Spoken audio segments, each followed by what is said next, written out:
मध्य पूर्व और दक्षिण एशिया की राजनीति में एक बड़ा घटनाक्रम सामने आया है। सऊदी अरब, पाकिस्तान और तुर्की ने मक्का में एक रणनीतिक संयुक्त रक्षा समझौते पर हस्ताक्षर किए हैं। इस करार के बाद तीनों देशों के बीच सुरक्षा और सैन्य सहयोग को और मजबूत करने की बात कही गई है। समझौते में आपसी सुरक्षा सहयोग बढ़ाने, खुफिया जानकारी साझा करने और सैन्य तालमेल को यहाँ पर सबसे अहम बात यह है कि अगर इन तीनों में से किसी एक देश पर हमला होता है तो उसे तीनों देशों की सुरक्षा से जुड़ा मामला माना जाएगा। हालांकि तीनों देशों की तरफ से इस समझौते को रक्षात्मक बताया गया है। उनका कहना है कि किसी खास देश को निशाना बनाकर नहीं किया गया है। इसके बावजूद इस करार ने अंतर्राष्ट्रीय कूटनीति में नई बहस जरूर शुरू कर दी है, खासकर भारत के लिए। इस घटनाक्रम को इसलिए अहम माना जा रहा है क्योंकि इस समझौते में पाकिस्तान शामिल है और तुर्की भी पिछले कुछ वर्षों में कई अंतर्राष्ट्रीय मुद्दों पर भारत से अलग रुख अपनाता रहा है। तो आखिर मक्का संयुक्त रक्षा समझौता है क्या? सऊदी अरब ने पाकिस्तान और तुर्की के साथ हाथ क्यों मिलाया? पाकिस्तान और तुर्की को इससे क्या फायदा हो सकता है? और सबसे बड़ा सवाल, इसका भारत पर क्या असर पड़ेगा? इन सभी सवालों को एक एक करके समझते हैं। नमस्कार, आपके साथ मैं हूं अलका जायसवाल। आप देख रहे हैं न्यूज नेशन। सबसे पहले समझते हैं कि इस समझौते का मकसद क्या है।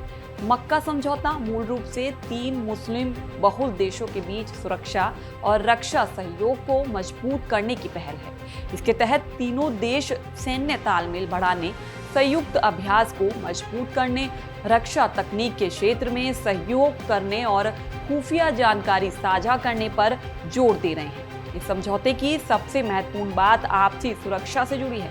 अगर तीनों देशों में किसी एक पर हमला होता है तो उसे तीनों की सुरक्षा से जुड़ा मामला माना जाएगा। यही प्रावधान इस समझौते को सामान्य रक्षा सहयोग से ज्यादा महत्वपूर्ण बनाता है। कुछ लोग इस समझौते को इस्लामिक नाटो जैसी संख्या भी दे रहे हैं। हालांकि विशेषज्ञों का कहना है कि अभी इसे पूरी तरह सैन्य गठबंधन कहना जल्दबाजी होगी।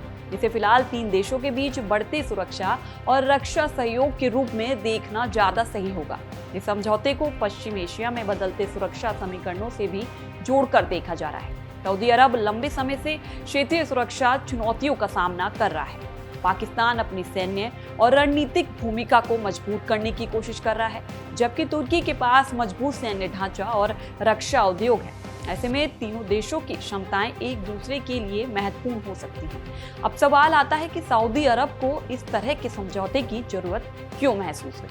मध्य पूर्व में सुरक्षा को लेकर सऊदी अरब लंबे समय से चिंतित रहा है। क्षेत्रीय तनाव, मिसाइल हमलों का खतरा और बदलती वैश्विक राजनीति ने सऊदी अरब को अपनी सुरक्षा व्यवस्था को और मजबूत करने के लिए नए साझेदारों की तरफ देखने के लिए प्रेरित किया है। पाकिस्तान और सऊदी अरब के रिश्ते पहले से काफी पुराने हैं। दोनों देशों के बीच लंबे समय से सैन्य सहयोग भी रहा है, इसलिए नया समझौता इस पुराने सहयोग को एक और औपचारिक और रणनीतिक रूप देता है। वहीं तुर्की की अपनी अलग अहमियत है। तुर्की के पास मजबूत सैन्य ढांचा है और उसका रक्षा उद्योग भी तेजी से मजबूत हुआ है। खासतौर पर सैन्य तकनीक और ड्रोन क्षमता के क्षेत्र में तुर्की को महत्वपूर्ण माना जाता है। ऐसे में सऊदी अरब के लिए पाकिस्तान और तुर्की दोनों के साथ सुरक्षा सहयोग बढ़ाना रणनीतिक रूप से महत्वपूर्ण हो सकता है।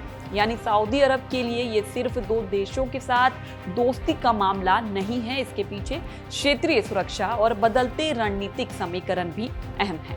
अब बात पाकिस्तान की करें। पाकिस्तान के लिए समझौता कई स्तरों पर महत्वपूर्ण माना जा रहा है। सबसे पहले इससे पाकिस्तान की अंतर्राष्ट्रीय रणनीतिक भूमिका बढ़ सकती है। पाकिस्तान खुद को मुस्लिम देशों के बीच एक प्रमुख सैन्य शक्ति के तौर पर पेश करता रहा है। सऊदी अरब और तुर्की जैसे महत्वपूर्ण देशों के साथ सुरक्षा सहयोग बढ़ने से उसकी ये भूमिका और मजबूत हो सकती है। आर्थिक और सैन्य स्तर पर हो सकता है। सऊदी अरब आर्थिक रूप से मजबूत देश है और पाकिस्तान के साथ उसके पहले से ही करीबी संबंध है। ऐसे में रक्षा सहयोग बढ़ना पाकिस्तान के लिए आर्थिक और रणनीतिक दोनों लिहाज से महत्वपूर्ण हो सकता है।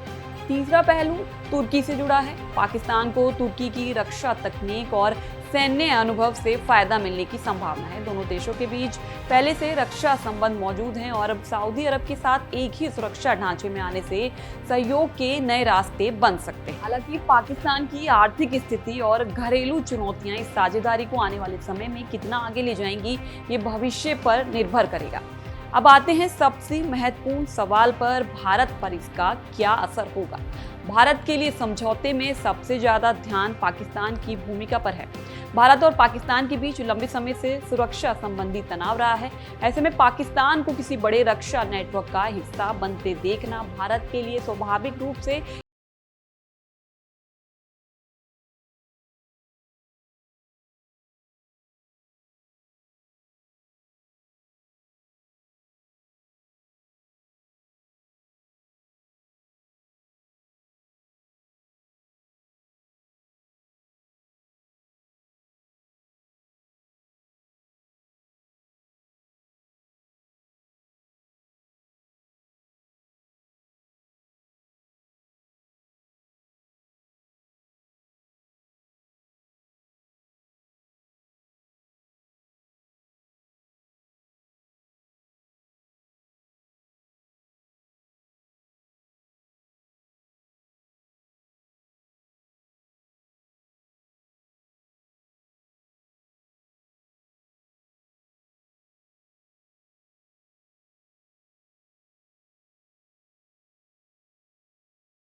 सिर्फ क्षेत्रीय सुरक्षा सहयोग तक सीमित मानते हैं। तीनों देशों ने इसे किसी खास देश के खिलाफ गठबंधन नहीं बताया है। समझौते में मुख्य जोर साझा सुरक्षा, रक्षा सहयोग और आपसी तालमेल पर है। इसलिए अभी सीधे तौर पर इसे भारत विरोधी गठबंधन कहना जल्दबाजी होगी। असली तस्वीर इस बात से साफ होगी कि आने वाले समय में ये साझेदारी किस दिशा में आगे बढ़ती है। अगर ये सहयोग मुख्य रूप से रक्षा और सुरक्षा तक सीमित रहता है तो इसका प्रभाव एक सीमा तक ही रहेगा, लेकिन अगर आगे चलकर ये व्यापारिक, राजनीतिक और सैन्य गठबंधन का रूप लेता है तो पश्चिम एशिया और दक्षिण एशिया के रणनीतिक समीकरण पर इसका बड़ा असर पड़ सकता है। मक्का समझौते को सिर्फ तीनों देशों के बीच हुए रक्षा करार के तौर पर देखना पूरी तस्वीर नहीं होगी। इसके पीछे दुनिया में तेजी से बदलती सुरक्षा और कूटनीतिक परिस्थितियां भी हैं। अमेरिका की भूमिका, मध्य पूर्व के संघर्ष, ऊर्जा सुरक्षा और क्षेत्रीय प्रतिस्पर्धा जैसे मुद्दों ने कई देशों को अपनी सुरक्षा रणनीति पर दोबारा विचार करने के लिए मजबूर किया है। ऐसे माहौल में देश अपने पुराने साझेदारों के साथ संबंध मजबूत करने के साथ साथ नए रणनीतिक सहयोग भी तलाश रहे हैं। सऊदी अरब, पाकिस्तान और तुर्की का ये समझौता भी इसी बदलते माहौल का हिस्सा माना जा रहा है। तीनों देशों की अपनी अपनी रणनीतिक जरूरतें हैं और इस समझौते के जरिए वे सुरक्षा के मोर्चे पर एक दूसरे के करीब आए हैं। भारत के लिए भी ये घटनाक्रम एक रणनीतिक चुनौती के रूप में देखा जा सकता है।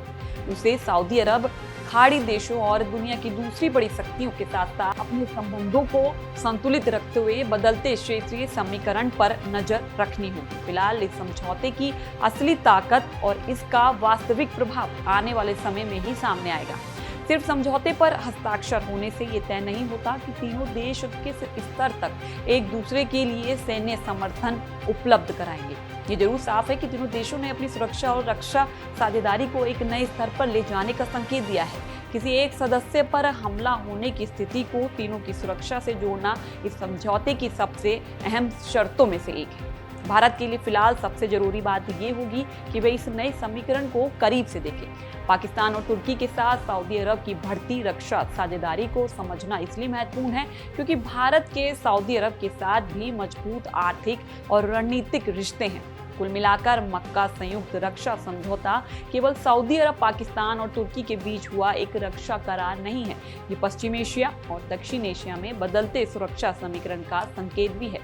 अभी ये कहना जल्दबाजी होगी कि यह समझौता आगे चलकर कितना बड़ा सैन्य या राजनीतिक गठबंधन बनता है, लेकिन इतना जरूर है कि तीनों देशों के बीच रक्षा और सुरक्षा सहयोग बढ़ने से क्षेत्र की रणनीतिक तस्वीर में एक नया अध्याय जुड़ गया है। अब नजर इस बात पर रहेगी कि ये साझेदारी सिर्फ साझा सुरक्षा और रक्षा सहयोग तक सीमित रहती है या आने वाले समय में इसका दायरा और बड़ा होता है, क्योंकि अगर ये सहयोग आगे चलकर व्यापक सैन्य और राजनीतिक साझेदारी में बदलता है तो इसका असर सिर्फ इन तीन देशों तक सीमित नहीं रहेगा, बल्कि पश्चिम एशिया से लेकर दक्षिण एशिया तक के रणनीतिक समीकरणों पर दिखाई दे सकता है।